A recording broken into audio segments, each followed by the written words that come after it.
Next, Glenn Hirsch is joined by Dr. Donald Lloyd-Jones, Professor and Chair of Preventive Medicine at Northwestern University Feinberg School of Medicine. They discuss ACC prevention guidelines, a risk assessment. Well, thanks for joining us here on ACCEL today, Dr. Lloyd-Jones. It's my pleasure to be with you. So first off, maybe you could tell us a little bit about the process or how you approach these guidelines and to why we needed a guideline on risk assessment.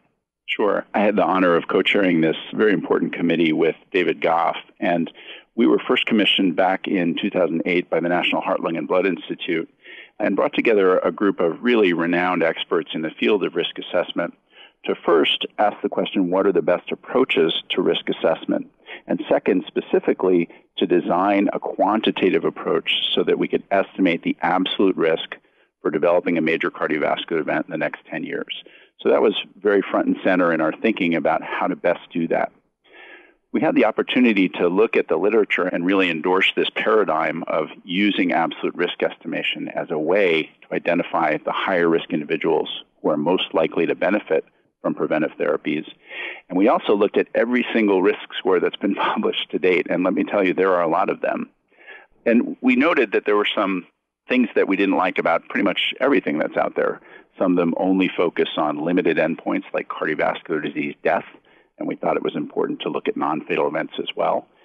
Some of them include things like revascularization, which is a very important endpoint, but it turns out it's very hard to predict it because elective revascularizations vary extremely widely, not based on the risk of the patient, but actually based on practice patterns that are local and hard to predict. So those and many other considerations led us to feel that we should develop a new risk score, and that is why we chose to develop the new atherosclerotic cardiovascular disease pooled risk equations, which were derived from 5 of the best-known population-based cohorts that are out there. 2 Framingham study cohorts, the atherosclerosis risk in communities cohort, the cardiovascular health study, and the Cardia study of young adults. And the nice thing about all of those is that they focus on both whites and African Americans. They all have men and women, and they allowed us to focus in on a new endpoint that includes coronary heart disease death, non-fatal myocardial infarction, and fatal or non-fatal stroke, which are really the endpoints that we thought patients care about the most. Maybe you could tell us a little bit more about exactly what the risk calculator is composed of. Where do we find it?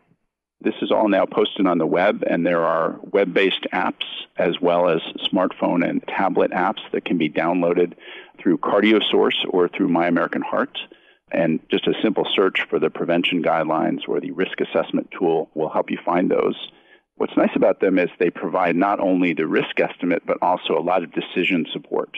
So you can see for a given patient scenario, given risk level, what the decision-making should be. And importantly, it leads right into that risk discussion between the patient and the doctor about whether, for example, a statin would be beneficial for that patient given their individual scenario. So I'd really recommend people download those and start to use them and play with them because they're, I think, a very important way to start the discussion with your patient in understanding risk.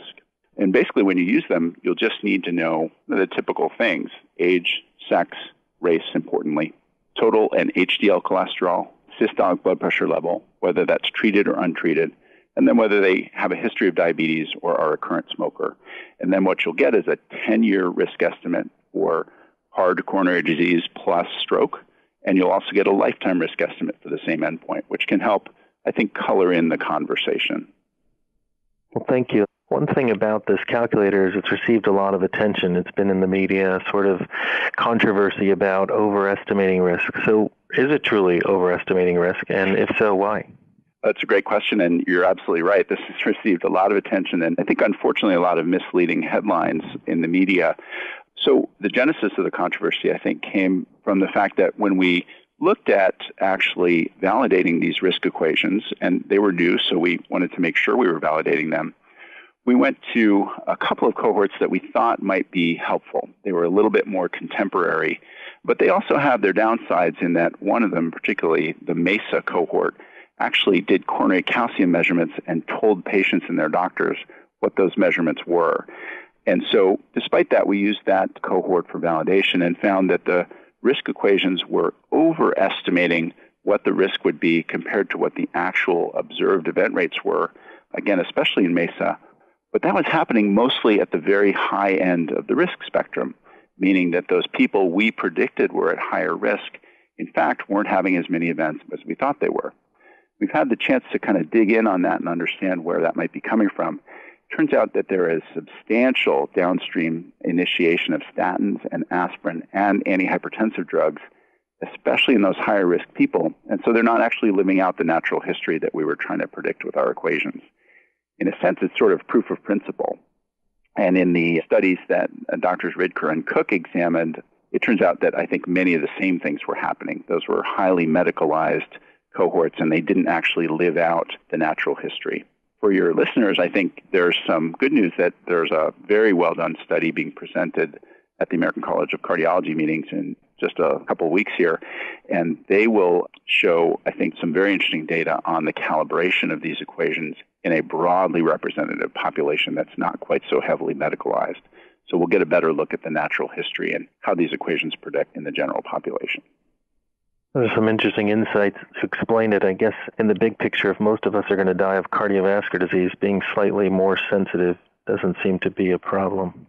I think that's a great point, and you said it exactly right. 1 in 3 of us will die of a preventable or postponable cardiovascular disease event. And, we would estimate that about 60% of us will have some major vascular event before we die. So there's not much else out there that we ought to be paying more attention to. The committee looked at 9 additional biomarkers for predicting events. What can you tell us about that?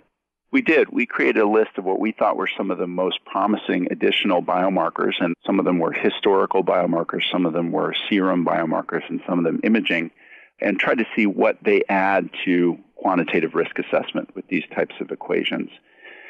In the end, what we found was there were 4 markers that we felt do help and should be added to that risk discussion that patients and doctors should undergo. Those are things like, of course, a family history of premature cardiovascular disease, the presence of ankle brachial index less than 0.9, indicating significant atherosclerotic disease, a high coronary calcium measurement, and we particularly found that if it's above about a 75 percentile for age, sex, and race, that would indicate a patient where you'd probably color their risk estimate towards the higher end. And finally, a CRP level over 2. All of these things we felt could help adjust the risk estimate and personalize or individualize the conversation for that particular patient's situation. Interestingly, we did see a fair amount of data from 2 very large meta-analyses indicating that routine measurement of carotid intimal medial thickness was not something we should recommend. So we said specifically this was a class 3 recommendation. People should not do it because we have data that it just doesn't really help. Not that it harms anybody, but there was a good amount of data suggesting it really does not reclassify risk in a meaningful way. And then finally, there were 4 other markers, including microalbuminuria and apolipoprotein B and a couple others, where we didn't feel there was just enough data to make any recommendation at all yet. So we certainly called for more research in those areas. Well, I'd like to congratulate you and the committee on pulling this off and coming up with this new calculator despite the controversy. And you provided some interesting insight into why it may be overestimating, and it's maybe not truly overestimating. It's just the patients were on therapies because of the results in those actual studies. And also how we can apply a single blunt calculator to an entire population, but what you provided are ways using these other biomarkers to sort of personalize it and help generate conversation with our patients about their risk. I think that's exactly right. The calculator doesn't prescribe anything, and it doesn't naturally provide a threshold at which we should start to get worried. That has to come from the clinical trial data and is well covered in the cholesterol guideline, for example.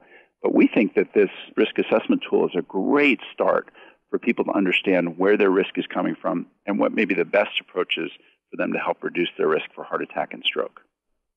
Well, thank you, and thanks again for joining us here on ACCEL. My pleasure. Take care.